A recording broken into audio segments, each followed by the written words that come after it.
Hey everyone, welcome back to the Book Vandal Shop. Back again today with another tutorial. This is a remake of one I've had on the channel for a while. It's a little outdated. My lighting wasn't as good back then, and I wasn't as comfortable with the camera then, so I'm just kind of doing some updating. I'm working on a Christmas journal, and I put one of these pocket pages in it. Had a few people ask me about how I did that. And instead of referring them back to my old crappy tutorial, I thought I might update it a little bit. So what I've got here is just a pocket, what I call a pocket page. And it goes right inside your signature, like so. Okay, and you end up having, well, on this particular one, 4 pockets. Here, and here. And one on this side and one on this side, and then you can embellish it up as much as you want to. See, here's some little poinsettias that would look really cute there.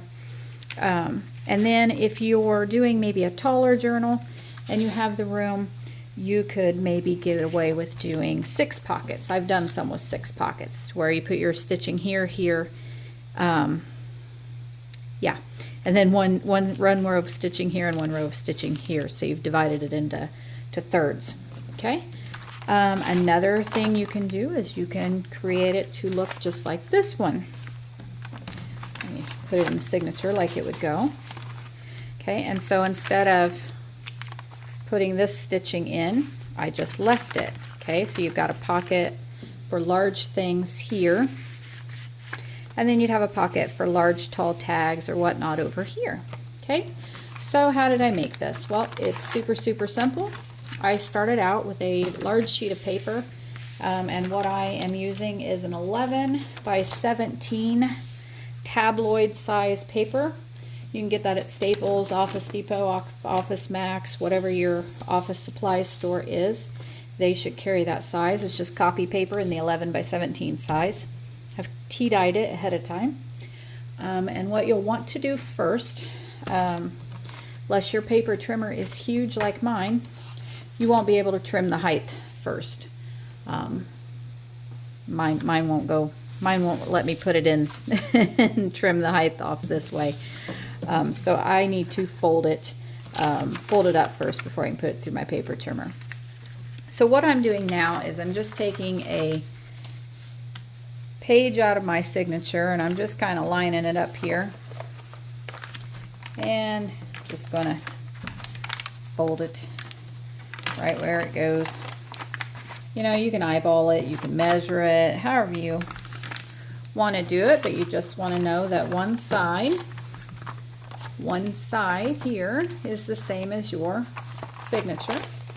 And then if you flip it over, you can make your other crease. Okay, and now I'm going to get rid of this.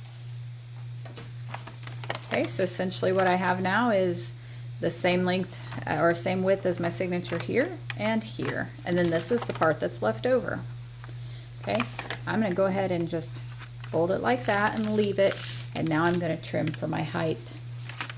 And all I'm going to do, because this is just how I operate, is I'm just going to mark my height. You could measure it out like I said, or you could find the height on your paper trimmer. Okay, so now I'm the right height. Okay, so that's going to go like that. Now, what to do with this leftover part? On the same fold I already made, I'm just going to flip it back the other direction, okay? So now I've got the extra stuff going that way instead of this way. Now, all I'm going to do now is just double this back. And I'm staying, oh, I don't know, roughly an inch from here. Okay, and give it another crease. Okay, so now I have this. All right, now I could be done there. I could go ahead and glue or sew here and here and here to make my pockets. These would make nice sturdy pockets. It's doubled up. This won't. This is a single sheet of paper, and it will tear, you know, relatively quickly. So what I do is I've been using some bias tape, what they call bias tape, or like a seam edging. Okay, or you can take a piece of patterned cardstock paper, which, you know, wouldn't you know, I don't have any on my desk right now. You could take a piece of cardstock paper and fold it in half and crease it and go over the top, you know, and then sew down. You know, do the same thing with this, only with cardstock. See how it has a fold there? Okay, you could do the same thing with cardstock if you don't have bias tape. But this is a fabric, and so all it's going to do is just sturdy up that edge for me so that I don't tear it when I put tags and cards in and out of it. Okay, now I'm going to run this through my sewing machine, or you could just glue it on, whichever is more comfortable with you, but I'm just going to run a zigzag stitch down this because I really want the red thread to contrast with my dark navy blue seam binding here. So I'm going to do that. I'll come right back. Alrighty, so doesn't that look neat with the red thread? I don't know if my lighting's picking that up or not. It makes my bias tape look black. Okay, so next thing I'm going to want to do is sew it here and sew it here. And if you're not sewing, you can use glue, no problem there at all. Just, you know, put a little bit of glue here and fold it over, and put a little bit of glue on this side and fold it over. Okay, I'm going to go ahead and sew it.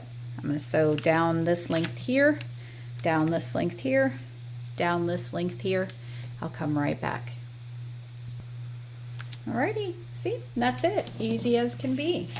So I've made a quadruple pocket book page.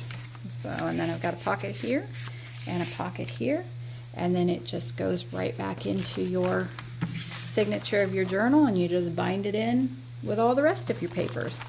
And it just gives you a nice little visual interest, something different in your journals, and you can embellish it up. You could add some buttons here and there, or a big button or something here in the middle. You know, sky's the limit. Have fun with it, guys. Let me know if you have any questions. Happy crafting. See you in the next video. Bye-bye.